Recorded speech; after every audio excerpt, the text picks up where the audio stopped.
សន្សំអ្វីបាននឹងរំពឹងឲ្យសពមនុស្សយើងទោះជាធ្វើល្អដល់ថ្នាក់ណាក៏ដោយក៏នៅតែមានគេមិនចូលចិត្តដែរមានខ្លះគេស្អប់ទៀតផងព្រោះក្នុងโลกនេះរមែងមានបុគ្គលពួកខ្លះមិនចូលចិត្តជាមួយនឹងមនុស្សល្អអញ្ចឹងឯងចិត្តរបស់គេជាសត្រូវជាមួយមនុស្សល្អទាំងនេះព្រោះសេចក្តីល្អក្នុងខ្លួនគេមានតិចពេកទៅមិនល្មមអាចនឹងទទួលយកសេចក្តីល្អបានប៉ុន្តែចិត្តដិតស្និទ្ធស្នាលជាមួយនឹងមនុស្សអាក្រក់ជាបុគ្គលពាលចិត្តសន្តានក្រោធក្រៀតបុគ្គលណាសន្សំរបស់ណាទុកក្នុងខ្លួនច្រើនរមែងដល់ព្រមទៅដោយរបស់នោះមនុស្សល្អមិនត្រូវកែប្រែសេចក្តីល្អក្នុងខ្លួនដើម្បីឲ្យជាទីពេញចិត្តរបស់មនុស្សមិនល្អឡើយនៅពេលណាខ្លួនយើងជាទីស្រឡាញ់នៃមនុស្សអាក្រក់នៅពេលនោះសូមឲ្យប្រយ័ត្នសេចក្តីអន្តរាយសម្លឹងផ្នែកក្នុងនៃជីវិតទើបគិតរកធัวត្រូវសម្លឹងផ្នែកក្នុងនៃជីវិតទើបនឹងមានឱកាសបានជួបនៅសេចក្តីសុខស្ងប់ដោយពិតប្រាកដទៅបានទោះបីផ្នែកខាងក្រៅនៃជីវិតសម្បូរទៅដោយសេចក្តីសុខយ៉ាងណាក៏ដោយថាបើផ្នែកខាងក្នុងមានសេចក្តីក្តៅក្រហាយហើយ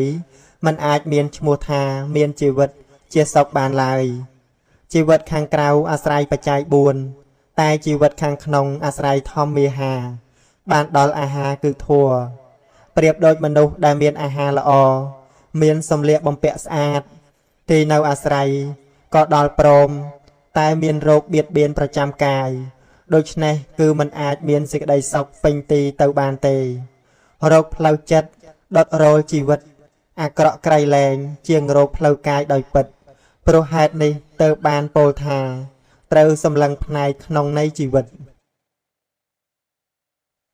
សុខចិត្តខ្លួនឯងជាគោលសំខាន់ក្នុងជីវិតពាក្យសរសើរនិងពាក្យនិន្ទានោះ